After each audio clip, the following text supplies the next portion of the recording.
রাসূল বাল্লিগ মা উনজিলা ইলাইকা মির রাব্বিক, আপনি তাবলীগ করুন মানে কি কোরআনের কথা প্রচার করুন, ফাজলে আমল দিয়া নাকি কি দিয়া বলেন দেখি? আল্লাহ ওই কথা বলতেছেন মা উনজিলা ইলাইকা মির রাব্বিক ওয়া ইল্লাম তাফআল ফামা বাল্লাগাতা রিসালাতাহু ওয়াল্লাহু ইয়াসিমুকা মিনান নাস ইন্নাল্লাহা লা ইয়াহদিল কওমাল কাফিরিন। আল্লাহু আকবার। আল্লাহ বলছেন ইয়া আইয়ুহার রাসূল, হে রাসূল বাল্লিগ, আপনি কোরআন আপনি প্রচার করুন, মা উনজিলা, মা মানে যাহা, উনজিলা মানে নাজিল করা হয়েছে, মির রাব্বিক আপনার রবের পক্ষ থেকে, রবের পক্ষ থেকে ফাজালে আমল নাজিল করা হয়েছে। আর অন্য কোন কিতাব নাজিল করা হয়েছে? কি নাজিল করা হয়েছে বলেন দেখি? কোরআন দিয়ে নাজিল করা হয়েছে। আল্লাহ পাক ওই কথা বলছেন মা উনজিলা ইলাইকা মির রাব্বিক, আপনার রবের পক্ষ থেকে যেটা নাজিল করা হয়েছে ওইটা দিয়ে আপনি কোরআন হাদিস প্রচার করুন।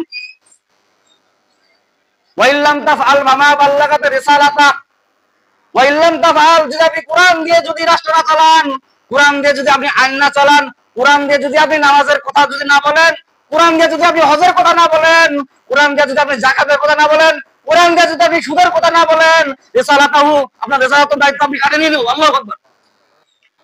রাসূলকে ধমক দিচ্ছেন আল্লাহ পাক, বলছেন ইয়া আইয়ুহার রাসূল, হে রাসূল বাল্লিগ মা উনজিলা ইলাইকা মির রাব্বিক, আপনি কোরআন দিয়ে তাফসীর করুন।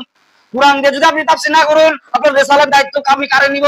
আর আপনি ফাজাইলে আমল দিয়া অন্য অন্য ছুটি বই দিয়া কোরআন হাদিস প্রচার করতে চান আর বলেন যে আমি এটা নেতামি গিয়ে দেখান, তাহলে আপনার রিসালাত তো কি? রাসূলকে যদি ধমক দিতে পারেন আর আপনি তো তার কিছুই না, ঠিক না বলেন? আর যখন কোরআন দিয়ে যখন দাওয়াত দিবেন, কোরআন দিয়ে যখন আপনি ইসলাম প্রচার করবেন, তখন কি হবে? মুরগির রান আসবে নাকি? সুৎখোররা আপনার মুরগির রান খিলাবে। কোরআন দিয়ে যখন হাদিস প্রচার করবেন, কোরআন দিয়ে যখন প্রচার করবেন, কি করবেন বলেন? হ্যাঁ, আল্লাহ ওই কথা নোট করতেছে, বলছেন আল্লাহ তাআলা বলতেছেন ওয়াল্লাহু ইয়াসিমুকা মিনান নাস। আল্লাহু আকবার। হে রাসূল, আপনি যখন কোরআন দিয়ে যখন আপনি বয়ান করবেন, কোরআন দিয়ে যখন আপনি ব্যাখ্যা করবেন, তখন আপনার মামলা হবে, হামলা হবে, জরিমানা হবে, আপনাকে রাষ্ট্রদ্রোহী করা হবে, আপনার প্রতি মাজলুমের প্রতি আপনাদের অত্যাচার করা হবে, আপনাকে অন্যায় ভাবে মার দিবে। সব যতগুলা অত্যাচার করবে সবগুলা মনে ইমানদার জান্নাত থেকে পালিয়ে যাচ্ছে নাকি? জেলে ভরে জুলুম করে এমন ভাঙা যাবে না, অত্যাচারের শিকল দিয়ে এমন বাঁধা যাবে না। মোরা শক্ত হব সীসার মতো, আসবে বিপদ বাধা যত, শক্ত হব সীসার মতো, আসবে বিপদ বাধা যত, রক্ষ প্রাণের খুন ঝরাবো, দিক পরাজয় মানব না, দিক পরাজয় মানব না, দিক পরাজয় মানব না। ও হতাশ কেন বন্ধু তুমি, পরম শপথ নাও, আর কিছুদিন কণ্ঠে তোমার বিপ্লবী গান গাও। ও হতাশ কেন বন্ধু তুমি, পরম শপথ নাও, আর কিছুদিন কণ্ঠে তোমার বিপ্লবী গান গাও। শহীদেরা যে তাকিয়ে আছে, পিছপা হওয়া যাবে না, অত্যাচারের শিকল দিয়ে এমন বাঁধা যাবে না। বলেন না, ছেলে ভরে জুলুম করে এমন ভাঙা যাবে না, অত্যাচারের শিকল দিয়ে এমন বাঁধা যাবে না। আমরা শক্ত হব সীসার মতো, আসবে বিপদ বাধা যত, শক্ত হব সীসার মতো, আসবে বিপদ বাধা যত, লক্ষ প্রাণের খুন জড়াবো, দিক পরাজয় মানব না, দিক পরাজয় মানব না। ও হতাশ কেন বন্ধু তুমি, পরম শপথ নাও, আর কিছুদিন কণ্ঠে তোমার বিপ্লবী গান গাও। ও হতাশ কেন বন্ধু তুমি, পরম শপথ নাও, আর কিছুদিন কণ্ঠে তোমার বিপ্লবী গান গাও।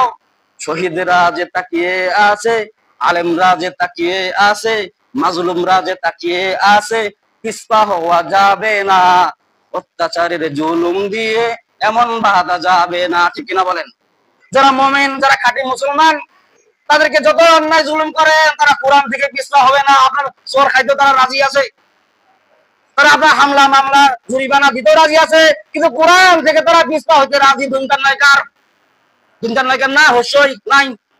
ঠিক কিনা বলেন?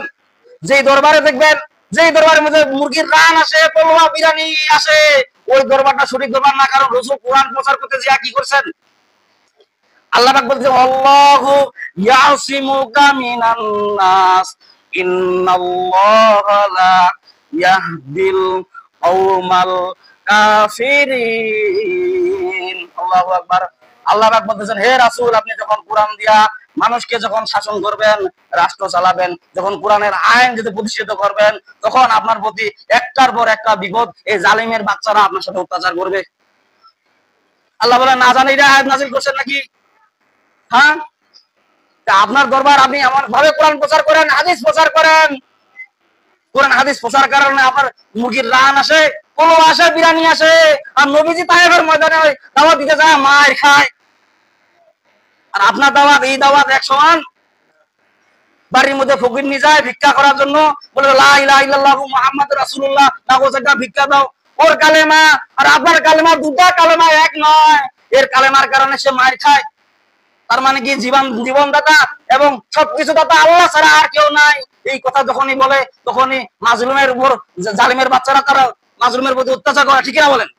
অসহায় লোকের মধ্যে অত্যাচার করে, পেটের মধ্যে লাথি দেয়, মানুষের জমিন দখল করে, অত্যাচার ভাবে দখল করে, অন্যায় ভাবে নেয়, আর ওকে আবার লাথি দেয়, ওরে নামে আবার মামলা করে, হামলা করে। যখন কোরআন থেকে যখন কথা বলবেন তখন ওরে বিরুদ্ধে অ্যাকশন নেয়। একটা দলে দেখান সাজালে আমার প্রচার করার কারণে চোর আছে, থাপুর আছে, টুপি বই বয়ান করার কারণে চোর আছে, মার আসছে, একটা দেখান। এক নাম্বার কোরআন হাদিস প্রচার করার কারণে আল্লামা সাইদি সাইদি মৃত্যুবরণ করেছেন। তাই ইসলাম থেকে পিছপা হয়েছে নাকি? মাথা নত করে নাই। যত আলেমদেরকে যারা অত্যাচার করছে, অন্যায় ভাবে জুলুম করছে, তারা সব না ইমানদার নাকি? ওদেরকে জিজ্ঞাসা করবার উজু জানে না, গোসল জানে না, ওরা তো জানেই না। ওই জন্য আলেমদেরকে ওরা খারাপ ভাবে মন্তব্য। ভালো মানুষ কখনো খারাপ মানুষকে মন্তব্য কি করবে? তারা ভালো মানুষকে ভালো মন্তব্য করবে, ঠিক কিনা বলেন? আল্লাহ ওই কথাই বলতেছেন ইন্নাল্লাহা লা ইয়াহদিল কওমাল কাফিরিন। আল্লাহু আকবার। ইন্নাল্লাহা, নিশ্চয় আল্লাহ তাআলা, ইন্না শব্দ ব্যবহার করেন আল্লাহ পাক। ইন্নাল্লাহা, নিশ্চয় আল্লাহ তাআলা, লা ইয়াহদি, হেদায়েত দিবেন না, কওমান মানে জাতি, কাফিরিন কাফিরদেরকে, কাফের জাতিকে আল্লাহ পাক কখনো হেদায়েত দিবেন না। যার কারণে তার মানে কি কাফেরকে দুনিয়া ছাড়ে দিয়েছেন আল্লাহ পাক, যে তুমি দুনিয়া মধ্যে খাও, তামাশা করো, আলেমদের উপর অত্যাচার করো, অসহায় লোকের প্রতি অত্যাচার করো, তোমাকে আমি দুনিয়া ছাড়ে দিলাম, কিন্তু তোমাকে হেদায়েত আমি আল্লাহ পাক। যখন আল্লাহ পাক কোন বান্দাকে গজব দিতে চান, তখন ওই বান্দা, আল্লাহ সরাসরি বান্দাকে গজব দেন না। কেন দেন না? আল্লাহ তাআলা বান্দাকে বড় ভালোবাসেন। ওই বান্দা একটা আলেমের সাথে লাগাই দেন, দেওয়ার পরে ওই আলেমের সাথে যখন বিভ্রান্ত সৃষ্টি করে, ওই আলেম যখন মুখে কষ্ট পায়, অন্তরে দুঃখ পায়, আল্লাহ তাআলা কষ্ট দুঃখ পাওয়ার কারণে পদে পদে বিপদে ফেলাবেন এবং কি গজব দিবেন। আল্লাহ তাআলা স্পষ্ট বলতেছে। আপনারা নোট করে নিয়ে যান, সূরা মায়েদার 67 নম্বর আয়াত। সূরা মায়েদা কত নাম্বার সিরিয়াল বলেন দেখি? 5 নাম্বার সিরিয়াল। সূরা মায়েদার আয়াত কতগুলো? 120 খানা। সূরা মায়েদার আয়াত 120 খানা এবং রুকু আছে 16টি। তার মধ্যে আমি একটা আয়াত বাছে নিয়েছি, তার মানে কি 67 নাম্বার আয়াত।